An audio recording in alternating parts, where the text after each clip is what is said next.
नमस्कार, मैं हूं विनीत। आज है 8 जुलाई और दिन है बुधवार। आपका स्वागत है समय बुलेटिन टॉप 25 में। आइए नजर डालते हैं उत्तर प्रदेश की आज की बड़ी खबरों पर। 1182 गन्ना पर्यवेक्षक पदों पर भर्ती, आवेदन शुरू। 500 करोड़ के डब्बा कारोबार का खुलासा, दुबई कनेक्शन की जांच। राम मंदिर के 4 बड़े आयोजन के खर्च की एसआईटी जांच तेज। प्रयागराज जंक्शन पर 50 लाख के नकली नोट बरामद। दिल्ली देहरादून एक्सप्रेसवे पर मलबा गिरा, कई लेन बंद। मिर्जापुर में तालाब से मिली 26 पासपोर्टों से भरी बोरी। और डीप डिप्रेशन का असर, यूपी में भारी बारिश का अलर्ट। अब आगे के समाचार देखते हैं विस्तार से। यूपी एसएसएससी में 1182 गन्ना पर्यवेक्षक पदों पर भर्ती, 7 जुलाई से आवेदन। उत्तर प्रदेश अधीनस्थ सेवा चयन आयोग ने 1182 गन्ना पर्यवेक्षक पदों पर भर्ती का नोटिफिकेशन जारी किया है। ऑनलाइन आवेदन 7 जुलाई से 28 जुलाई 2026 तक किए जा सकेंगे, जबकि आवेदन में संशोधन 4 अगस्त तक होगा। अभ्यर्थियों के लिए यूपी एसएसएससी पीईटी 2025 स्कोर अनिवार्य है। आवेदन करने वाले उम्मीदवारों की आयु 21 से 40 वर्ष के बीच होनी चाहिए। अगस्त से आश्रम पद्धति विद्यालयों से शुरू होंगे स्किल कोर्स। उत्तर प्रदेश सरकार अगस्त से आश्रम पद्धति विद्यालयों में आधुनिक स्किल कोर्स शुरू करेगी। इसके साथ ही आईटीआई और कौशल विकास केंद्रों में उद्योग की जरूरत के अनुसार शॉर्ट टर्म रोजगार परक कोर्स भी शुरू किए जाएंगे। सरकार का उद्देश्य आर्थिक और सामाजिक रूप से कमजोर वर्ग के विद्यार्थियों को तकनीकी प्रशिक्षण देकर उन्हें रोजगार के लिए तैयार करना है। योगी सरकार का लक्ष्य, युवाओं को बनाया जाएगा सुपर स्किल।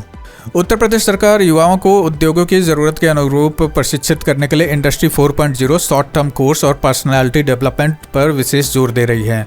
व्यावसायिक शिक्षा एवं कौशल विकास विभाग ने आईटीआई और स्किल डेवलपमेंट केंद्रों की नियमित निगरानी के निर्देश दिए हैं। सरकार का लक्ष्य युवाओं को आधुनिक तकनीक से जोड़कर उन्हें सीधे रोजगार के अवसर उपलब्ध कराना है। डेटा सेंटर नीति से 50,000 रोजगार, 7,500 अस्थायी नौकरियों का लक्ष्य। योगी सरकार की नई डेटा सेंटर नीति 2026 से प्रदेश में बड़े पैमाने पर रोजगार के अवसर पैदा होने की उम्मीद है। सरकार का लक्ष्य 2 लाख करोड़ रुपए से अधिक का निवेश आकर्षित कर 50,000 लोगों को रोजगार और 7,500 अस्थायी नौकरियां उपलब्ध कराना है। नई नीति के तहत उत्तर प्रदेश को देश का प्रमुख ग्रीन और AI ready data centre hub बनाने की तैयारी की जा रही है। बीसी सखी योजना से गांव में महिलाओं ने संभाली डिजिटल बैंकिंग। बीसी सखी योजना के तहत स्वयं सहायता समूहों से जुड़ी महिलाएं अब गांव-गांव जाकर डिजिटल बैंकिंग सेवाएं उपलब्ध करा रही हैं। वे नकद निकासी, जमा, बैलेंस जांच, आधार आधारित भुगतान और अन्य बैंकिंग सुविधाएं लोगों के घर तक पहुंचा रही हैं। इससे ग्रामीणों को बैंक जाने की जरूरत कम हुई है और महिलाओं के लिए आय व आत्मनिर्भरता के नए अवसर भी बने हैं। ऑर्गेनिक खेती से युवाओं के लिए खुल रहे हैं एग्री बिजनेस के नए रास्ते। उत्तर प्रदेश में ऑर्गेनिक खेती युवाओं के लिए नए एग्री बिजनेस मॉडल बनकर उभर रही है। जैविक खेती के साथ प्रोसेसिंग, पैकेजिंग, ऑनलाइन बिक्री और हेल्दी फूड मार्केट से जुड़कर किसान और युवा अपनी आय बढ़ा सकते हैं। सरकार भी प्राकृतिक खेती और जैविक उत्पादों को बढ़ावा देने के लिए विभिन्न योजनाओं के माध्यम से किसानों को प्रोत्साहित कर रही है। पुराने बस ट्रक बदलने पर मिलेगी 100% तक टैक्स छूट। उत्तर प्रदेश सरकार एनसीआर क्षेत्र में प्रदूषण कम करने के लिए परिवर्तन योजना लागू करेगी। योजना के तहत पुराने BS1 से लेकर BS4 वाहनों को स्क्रैप कर नए BS6 या इलेक्ट्रिक वाहन खरीदने पर रोड टैक्स या पंजीकरण शुल्क में 100% तक की छूट मिलेगी। यह योजना एनसीआर के 8 जिलों में लागू होगी। इलेक्ट्रिक वाहन खरीदने वालों को अतिरिक्त प्रोत्साहन भी दिया जाएगा। यूपी के हर जिले में बनेंगे मॉडल विलेज, आईआईटी दिल्ली देगा तकनीकी सहयोग।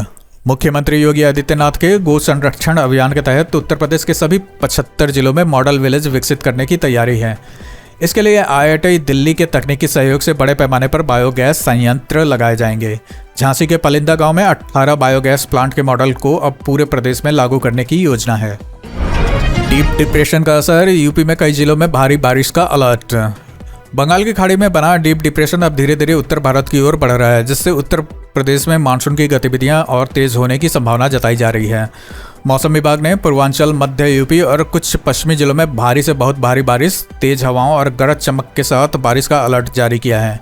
कई इलाकों में जल भराव और बिजली गिरने का भी खतरा बताया गया है। विभाग ने लोगों को सतर्क रहने और अनावश्यक यात्रा से बचने की सलाह दी है। अगले 3 से 4 दिनों तक प्रदेश में बारिश का सिलसिला जारी रहने की संभावना है।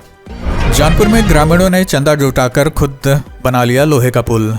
जौनपुर के सिरिया गांव में बसोई नदी पर बरसों से जर्जर पड़े पुल की मरम्मत नहीं होने से ग्रामीणों ने खुद पहल की। जनप्रतिनिधियों और अधिकारियों से मदद नहीं मिलने के बाद गांव के लोगों ने चंदा और श्रमदान से करीब 32 फीट लंबा लोहे का पुल तैयार कराया। इस पुल से दर्जनों गांव के किसानों, छात्रों और स्थानीय लोगों का आवागमन फिर से आसान हो गया है। अहमदाबाद ब्लास्ट केस में आजमगढ़ के 7 आतंकियों की फांसी बरकरार। 2008 अहमदाबाद सीरियल ब्लास्ट मामले में गुजरात हाईकोर्ट ने 38 दोषियों की फांसी और 11 अन्य की उम्र कैद की सजा बरकरार रखी है। इस मामले में आजमगढ़ से जुड़े 7 आतंकियों की मौत की सजा भी कायम रखी गई है। जांच में सरायमेर निवासी अबू बशर को साजिश का प्रमुख आरोपी माना गया था। वाराणसी में डीडीयू अस्पताल में आयुष्मान मरीज का हाईटेक ऑपरेशन। वाराणसी के पंडित दीनदयाल उपाध्याय राजकीय चिकित्सालय में नई अत्याधुनिक लैप्रोस्कोपिक मशीन से आयुष्मान भारत योजना के पहले मरीज का सफल ऑपरेशन किया गया। करीब 1 करोड़ रुपए की इस मशीन से अब हर सप्ताह कई लैप्रोस्कोपिक सर्जरी की जा रही है। नई तकनीक से मरीजों को कम दर्द, छोटा चीरा और तेजी से स्वास्थ्य लाभ मिल रहा है। गंगा विलास क्रूज को पानी की कमी से चुनौती, मंत्रालय ने जारी किया वीडियो।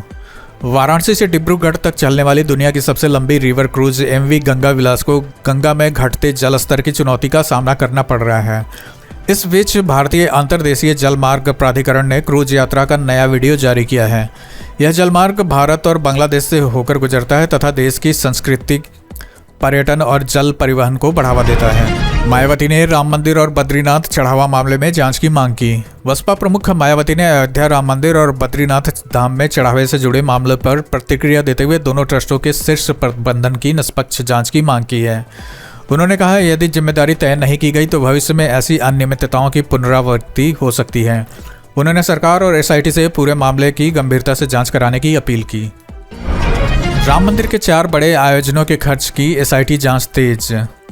अयोध्या राम मंदिर में चढ़ावे से जुड़े मामले की जांच कर रही एसआईटी ने अब ट्रस्ट द्वारा 2 वर्षों में आयोजित 4 बड़े कार्यक्रमों के खर्च की भी जांच शुरू कर दी है। इनमें प्राण प्रतिष्ठा, द्वादशी समारोह, महाकुंभ अवधि के आयोजन और ध्वजारोहण कार्यक्रम शामिल हैं। इन आयोजनों पर खर्च के दस्तावेजों की विस्तृत पड़ताल की जा रही है। मथुरा में चढ़ावे की निगरानी बढ़ेगी, सीसीटीवी और सुरक्षा व्यवस्था होगी मजबूत। अयोध्या राम मंदिर चढ़ावा विवाद के बाद मथुरा के श्री कृष्ण जन्म स्थान में भी सुरक्षा व्यवस्था और सख्त की जा रही है। दानगणना कक्ष में कर्मचारियों के लिए बिना जेब वाले कपड़े अनिवार्य किए जा रहे हैं। परिसर में अतिरिक्त सीसीटीवी कैमरे, सुपरवाइजर और 1 वर्ष तक का डेटा बैकअप की व्यवस्था की जाएगी। प्रवेश और निकास द्वारों पर भी निगरानी बढ़ाई जाएगी। 3 महीने में 13 दोषियों को फांसी, जज रवि कुमार दिवाकर फिर चर्चा में। ज्ञानवापी प्रकरण से चर्चित रहे जज रवि कुमार दिवाकर एक बार फिर सुर्खियों में हैं। उन्होंने बीते 3 महीनों में विभिन्न हत्या के मामलों में 13 दोषियों को फांसी की सजा सुनाई है। अभियोजन पक्ष ने इसे गंभीर अपराधों के खिलाफ कड़ा संदेश बताया है। हालांकि इन मामलों में अंतिम निर्णय से पहले उच्च न्यायालय की पुष्टि आवश्यक होगी। जल जीवन मिशन पर बृजभूषण सिंह का हमला, अधिकारियों पर लापरवाही का आरोप। गोंडा में सड़क हादसे में 3 मजदूरों की मौत के बाद पूर्व सांसद बृजभूषण शरण सिंह ने जल जीवन मिशन के कार्यों पर सवाल उठाए हैं। उन्होंने आरोप लगाया कि सड़कों की खुदाई के बाद उन्हें ठीक से बहाल नहीं किया गया, जिससे हादसा हुआ। उन्होंने दोषी अधिकारियों पर कार्रवाई और पीड़ित परिवारों को मुआवजा और मामले में मुकदमा दर्ज करने की मांग की है। कानपुर में ब्राह्मण सम्मेलन से सपा का चुनावी संदेश, ब्राह्मण चला अखिलेश के संग। विधानसभा चुनाव से पहले कानपुर में समाजवादी पार्टी ने ब्राह्मण सम्मेलन आयोजित किया। कार्यक्रम में मंच पर लगे ब्राह्मण चला अखिलेश के संग नारे ने राजनीतिक चर्चा तेज कर दी। सम्मेलन में पार्टी नेताओं ने ब्राह्मण समाज से समर्थन की अपील की। इस आगामी चुनाव से पहले सपा की सामाजिक समीकरण मजबूत करने की रणनीति के रूप में देखा जा रहा है। नोएडा की फैक्ट्री में भीषण आग, 2.5 घंटे बाद पाया गया काबू। नोएडा के सेक्टर 88 स्थित एक फैक्ट्री में देर रात भीषण आग लग गई। सूचना मिलने के बाद फायर ब्रिगेड की 8 गाड़ियां मौके पर पहुंची और करीब 2.5 घंटे की मशक्कत के बाद आग पर काबू पाया गया। घटना के समय फैक्ट्री बंद होने के कारण कोई जनहानि नहीं हुई। आग लगने के कारणों की जांच की जा रही है। प्रयागराज जंक्शन पर 50 लाख के नकली नोटों के साथ युवक गिरफ्तार। राजकीय रेलवे पुलिस ने प्रयागराज जंक्शन पर कार्रवाई करते हुए एक युवक को 50 लाख रुपए के नकली नोटों के साथ गिरफ्तार किया है। आरोपी के पास 500 रुपए के नकली नोटों की गड्डियां बरामद हुई हैं। पुलिस के अनुसार आरोपी रेल मार्ग से यात्रियों और कारोबारियों को ठगी का निशाना बनाता था। मामले की जांच जारी है। मिर्जापुर में तालाब से मिली 26 पासपोर्टों से भरी बोरी, जांच शुरू। मिर्जापुर के कछुआ क्षेत्र में मछली पकड़ने गए ग्रामीणों के जाल में 26 पासपोर्टों से भरी एक बोरी मिली। सूचना पर पुलिस मौके पर पहुंची और सभी पासपोर्ट कब्जे में लेकर उसकी जांच शुरू कर दी। ग्रामीणों के अनुसार कुछ दिन पहले भी इसी इलाके में 4 पासपोर्ट मिले थे। पुलिस अब यह पता लगाने में जुटी है कि मामला किसी बड़े गिरोह से जुड़ा है या नहीं। दिल्ली देहरादून एक्सप्रेसवे पर मलबा गिरा, कई लेन बंद।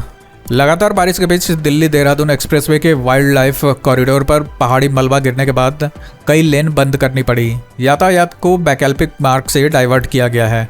इससे पहले एक्सप्रेसवे पर गड्ढों और जल भराव को लेकर भी सवाल उठ चुके हैं। NHAI की टीम मौके पर पहुंचकर हालात की निगरानी और मलबा हटाने का काम कर रही है। आगरा में 500 करोड़ के डब्बा कारोबार का खुलासा, दुबई कनेक्शन की जांच। आगरा के सराफा बाजार में करीब 500 करोड़ रुपए के कथित डब्बा कारोबार का मामला सामने आया है। जांच में अवैध सट्टेबाजी और अनधिकृत लेन देन के नेटवर्क की पड़ताल की जा रही है। शुरुआती जानकारी में इस कारोबार का दुबई कनेक्शन भी सामने आया है। पुलिस और संबंधित एजेंसियां पूरे नेटवर्क और वित्तीय लेन देन की जांच में जुटी हैं। यमुना पर बनेगा नया पोंटून पुल, यूपी हरियाणा के बीच सफर होगा आसान। फरीदाबाद के अरुआ गांव के पास यमुना नदी पर जल्द अस्थायी पुल बनाया जाएगा। पुल बनने से ग्रेटर नोएडा और फरीदाबाद के बीच आवागमन आसान होगा और किसान, छात्रों, मजदूरों और मरीजों को लंबा चक्कर नहीं लगाना पड़ेगा। करीब 24 लाख रुपए की लागत वाली इस परियोजना पर अगले महीने काम शुरू होने की उम्मीद है और इसे 2 महीने में पूरा करने का लक्ष्य रखा गया है। इसी के साथ आज की खबरों का सिलसिला हम यहीं समाप्त करते हैं। अगर आपको लगता है ऐसी खबरें जरूरी है तो चैनल सब्सक्राइब करके जुड़े रहिए।